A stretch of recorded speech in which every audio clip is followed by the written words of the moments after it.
विवाह क्लासेस में आपका बहुत बहुत स्वागत है। आज व्याकरण का अध्ययन करेंगे।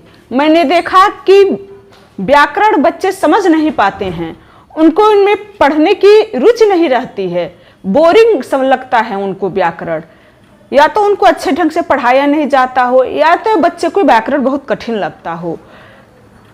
व्याकरण 10वीं और 12वीं की बोर्ड परीक्षा में तो पूछे ही पूछे जाते हैं। प्रतियोगी परीक्षाओं में भी, रेलवे, टेट, सीटेट, यूपीएससी जैसे परीक्षाओं में भी पूछे जाते हैं। इसलिए व्याकरण की जानकारी होना बहुत जरूरी है।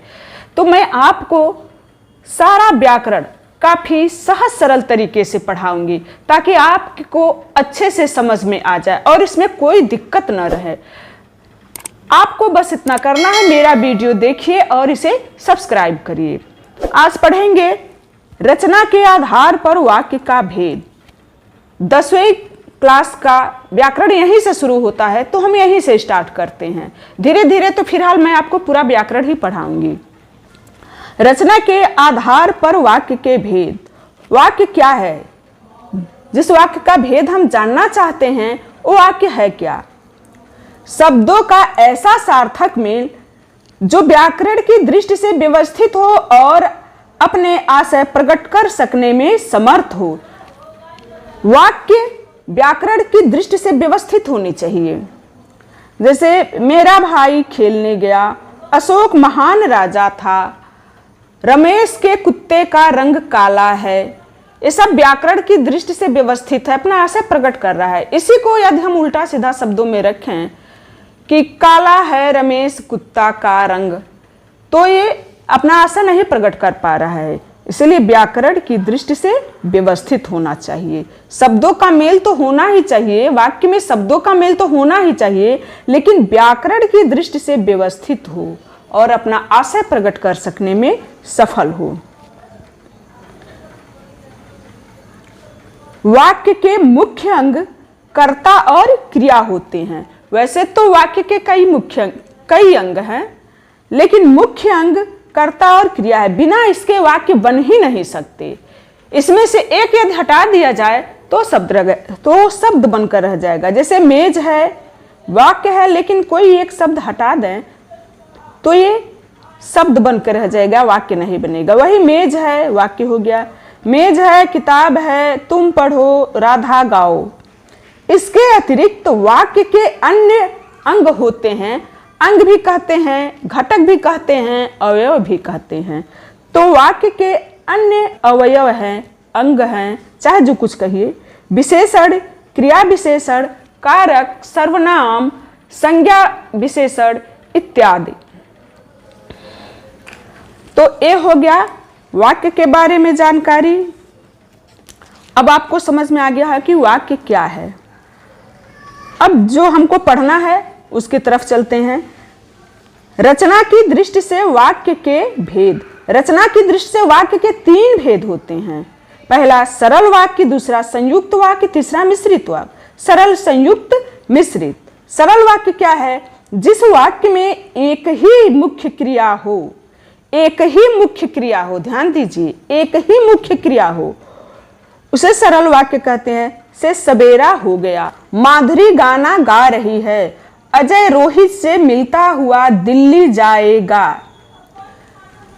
ये इसमें देखिए, इसमें कुछ वाक्य छोटे हैं, कुछ वाक्य बड़े हैं, लेकिन सभी सरल वाक्य हैं। जैसे अजय रोहित से मिलता हुआ दिल्ली जाएगा, ये काफी लंबा वाक्य है, लेकिन है सरल वाक्य, क्योंकि मुख्य क्रिया एक ही है, जाएगा, दिल्ली जाएगा।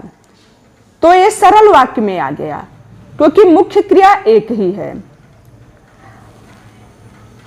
लेकिन ध्यान दीजिए, एक बार और ध्यान दीजिए, क्रिया की संख्या एक हो सकती है, 2, 3 या 4 तथा 5 भी हो सकती है। जैसे क्रिया की संख्या एक हो सकती है, 2, 3, 4, 5 हो सकती है, लेकिन मुख्य क्रिया एक ही रहेगी। जैसे बच्चा हंसा, इसमें एक ही क्रिया है।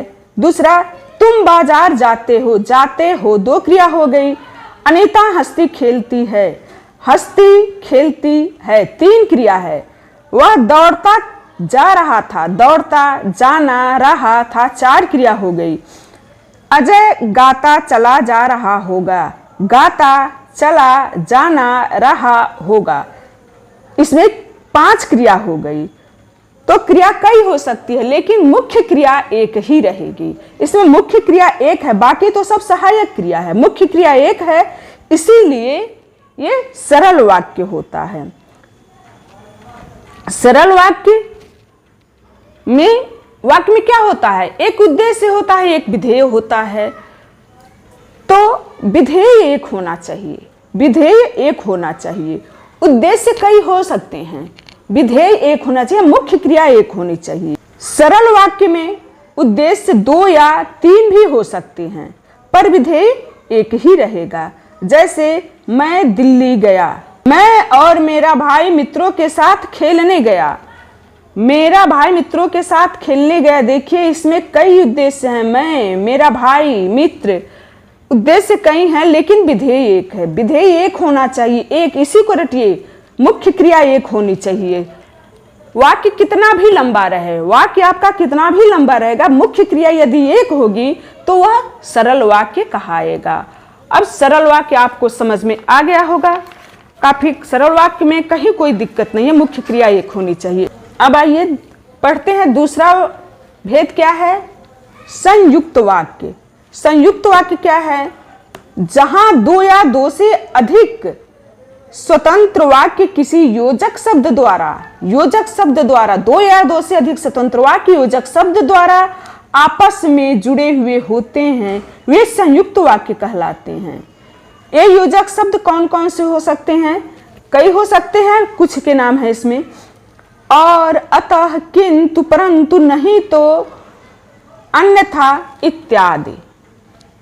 इसमें संयुक्त वाक्य में एक से ज्यादा उद्देश्य और एक से ज्यादा विधेय रहते हैं। संयुक्त वाक्य में एक से ज्यादा उद्देश्य, एक से ज्यादा विधेय रहते हैं। 2 स्वतंत्र वाक्यों को जोड़ा जाता है और तो जोड़ने के लिए कोई शब्द होगा, तो जिस शब्द से जोड़ा जाएगा वे योजक शब्द कहलाता है।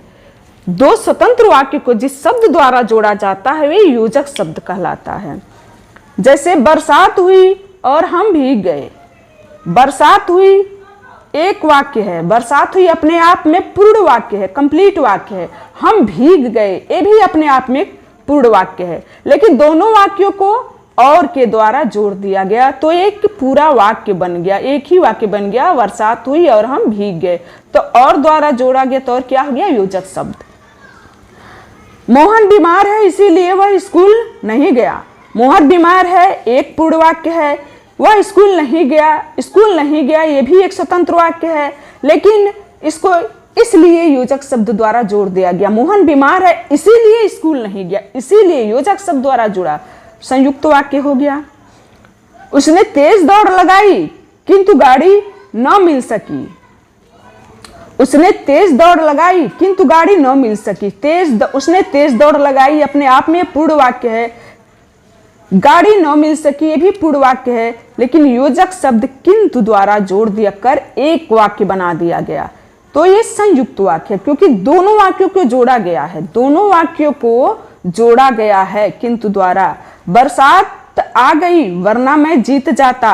बरसात आ गई वरना मैं जीत जाता, तो बरसात आ गई पूर्ण वाक्य है, मैं जीत जाता ये भी पूर्ण वाक्य है। दोनों पूर्ण वाक्यों को वरना जैसे योजक शब्द द्वारा संयुक्त किया गया है, मिलाया गया है, एक वाक्य बना दिया गया है मिलाकर, इसलिए सब संयुक्त वाक्य हुए। संयुक्त वाक्य में एक से ज्यादा उद्देश्य और एक से ज्यादा विधेय रहते हैं। फिर देखिए बरसात एक उद्देश्य, हम 2, एक उद्देश्य हो गया, 2 उद्देश्य हो गया। हुई और गए ये विधेय है, ये भी विधेय है, 2 विधेय हो गया। मोहन बीमार है इसीलिए स्कूल नहीं गया, मोहन उद्देश्य है, वह भी उद्देश्य है, 2 उद्देश्य हो गया। बीमार है और स्कूल नहीं गया, 2 विधेय हो गया।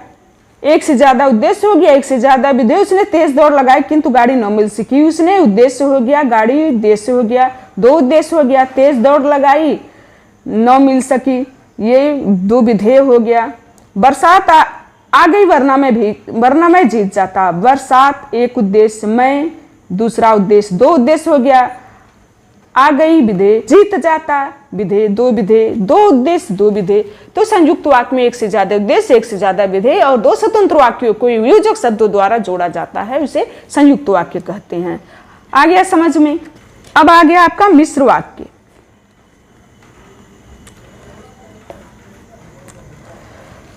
मिश्र वाक्य, इसे मिश्रित वाक्य भी कहते हैं। परिभाषा देखिए, जहां एक उद्देश्य एक ही हो, पहली बार ये आया है कि एक ही उद्देश्य हो, एक उद्देश्य और उससे संबंधित कई विधेय हो, तथा मुख्य वाक्य पर अन्य वाक्य निर्भर हो, उसे मिश्रित वाक्य कहते हैं। एक ही विधेय हो, एक ही उद्देश्य हो और उससे संबंधित कई विधेय हो, मुख्य वाक्य पर अन्य वाक्य आश्रित होते हैं, उन्हें मिश्रित वाक्य कहते हैं। उदाहरण देखिए, मोहन परिश्रम करता तो अवश्य सफल होता। इसमें मोहन परिश्रम करता तो अवश्य सफल होता, मोहन परिश्रम करता तब तो सफल होता। ये सफल होना किस पर आश्रित है? परिश्रम करने पर। सफल होना किस पर आश्रित है? परिश्रम करने पर। तो यह वाक्य मुख्य वाक्य पर आश्रित है, इसलिए मिश्रित वाक्य हो गया। वर्षा अच्छी होती तो उपज बढ़ जाती। उपज कैसे बढ़ती? वर्षा अच्छी होती तब तो उपज बढ़ती। वर्षा अच्छी नहीं हुई, उपज नहीं बढ़ी। तो उपज बढ़ना किस पर आश्रित है? वर्षा होने पर। तो वर्षा अच्छी होती तो उपज बढ़ जाती है, मिश्र वाक्य, क्योंकि उपज बढ़ना वर्षा होने पर ही निर्भर है। मुख्य वाक्य पर अन्य वाक्य आश्रित है। मालिक ने कहा कि कल छुट्टी है। मालिक ने कहा कि कल छुट्टी है। छुट्टी है कैसे पता चला? मालिक कहा तब तो पता चला, मालिक नहीं कहता तो नहीं पता चलता कि छुट्टी है। तो छुट्टी होना मालिक के कहने पर आश्रित है, इसीलिए ये मिश्रित वाक्य है। ये सब मिश्रित वाक्य है। मुख्य वाक्य पर अन्य वाक्य आश्रित हों, इसकी पहचान भी देख लीजिए। मिश्र वाक्यों में कि जैसे मालिक ने कहा कि कल छुट्टी है, जो चाहा वह पाया, जो चाहा वह मिल गया। ये जो और वह, जिसे ढूंढा उसे पा लिया। ये भी जिसे उसे शब्द आते हैं, की शब्द आते हैं, जो वह शब्द आते हैं, जिसे उसे शब्द आते हैं। ऐसा जो, उदाहरण देखिए, हिरण ऐसा जीव है जो कुचाले भरता है। ऐसा जो, वही जिसे, इसका उदाहरण हुआ वह वही व्यक्ति है जिसे मैंने बाजार में देखा। वही जिसे, यदि वर्षा अच्छी होती तो उपज बढ़ जाती। यदि आया और तो आया, जैसे शब्द आते हैं। ये हो गया आपका मिश्र वाक्य। अब आगे बढ़ते हैं कि सरल वाक्य को संयुक्त वाक्य में कैसे बदलें, सरल वाक्य को मिश्र वाक्य में कैसे बदलें। तो देखिए, सूर्योदय होने पर पक्षी बोलने लगे। ये सरल वाक्य है। सूर्योदय होने पर पक्षी बोलने लगे, एक ही मुख्य क्रिया है, पक्षी बोलने लगे। सूर्योदय होने पर पक्षी बोलने लगे। संयुक्त वाक्य, सूर्योदय हुआ और पक्षी बोलने लगे। सूर्योदय हुआ एक पूर्ण वाक्य है, पंछी बोलने लगे भी पूर्ण वाक्य है, लेकिन इसको जोड़ा गया है, संयुक्त बना दिया गया है और लगा के, और योजक शब्द है। सूर्योदय हुआ और पंछी बोलने लगे। मैं किताब खरीदने के लिए बाजार गया। मैं बाजार गया और किताब खरीदा, या मुझे किताब खरीदने थे इसीलिए बाजार गया। इसीलिए शब्दों द्वारा जोड़ दिया गया, यहाँ और शब्दों द्वारा इसको संयुक्त बना दिया गया। पुलिस के आते ही चोर भाग गए। सरल वाक्य है, लेकिन इस संयुक्त वाक्य बना, पुलिस आई और योजक शब्द द्वारा जोड़ दिया गया, और चोर भाग गए। चोर भाग गए पूर्ण वाक्य है, स्वतंत्र वाक्य है अपने वाक्य में। पुलिस आई, ये भी अपने आप में पूर्ण वाक्य है। दो पूर्ण वाक्यों को और द्वारा जोड़ा गया है, संयुक्त वाक्य में बना दिया गया। पुलिस आई और चोर भाग गए। झूठ बोलने पर उसने दंड पाया। ये सरल वाक्य है। संयुक्त वाक्य देखिए, उसने झूठ बोला इसीलिए दंड पाया। उसने झूठ बोला, स्वतंत्र वाक्य है। दंड पाया भी स्वतंत्र वाक्य है। योजक शब्द इसलिए द्वारा दोनों को जोड़ दिया गया है।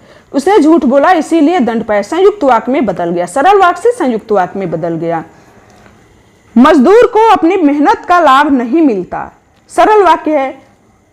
संयुक्त वाक्य देखिए, मजदूर परिश्रम करता है, लेकिन योजक शब्द द्वारा इसको जोड़ा गया है, क्योंकि मजदूर परिश्रम करता है, ये कंप्लीट वाक्य हो गया। उसका फल उसे नहीं मिलता, ये भी कंप्लीट वाक्य बन गया, लेकिन योजक शब्दों द्वारा इसको जोड़ के संयुक्त वाक्य बना दिया। मजदूर परिश्रम करता है, लेकिन उसका लाभ उसे नहीं मिलता। संयुक्त सरल वाक्य संयुक्त वाक्य में कैसे बदला, आप अब समझ गए होंगे। सरल वाक्य को मिश्र वाक्य में बदलना सीखें कि कैसे सरल वाक्य मिश्र वाक्य में बदल जाता है।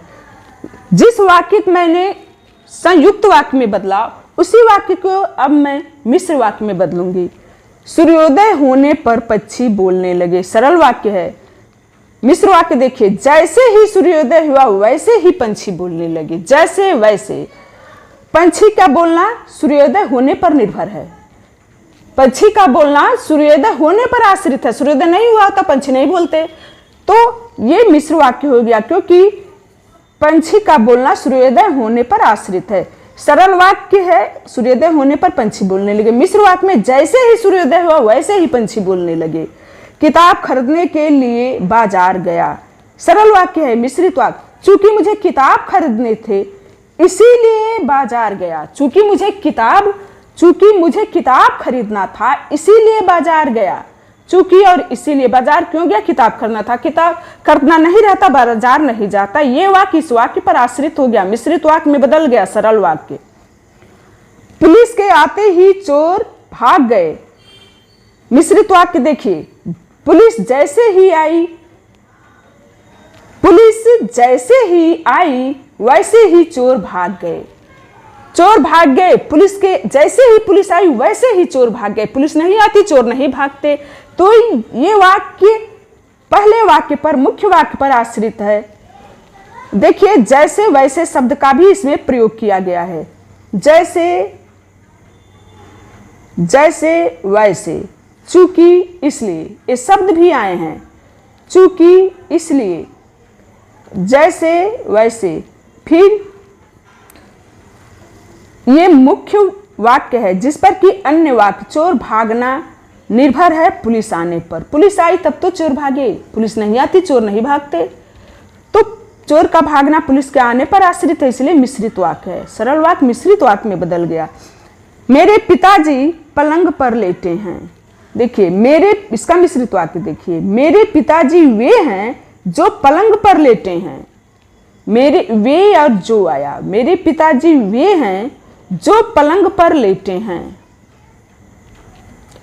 अब आपको ये रहा सरल वाक्य, संयुक्त वाक्य, मिश्रित वाक्य की परिभाषा भी आप समझ गए, उदाहरण भी समझ गए, और सरल वाक्य को मिश्र वाक्य में कैसे बदलते हैं, सरल वाक्य को संयुक्त वाक्य में कैसे बदलते हैं, सब आपको समझ गए। मैं आपको ऐसे ही व्याकरण पढ़ाते रहूंगी ताकि आप अच्छे से समझ जाए। धन्यवाद।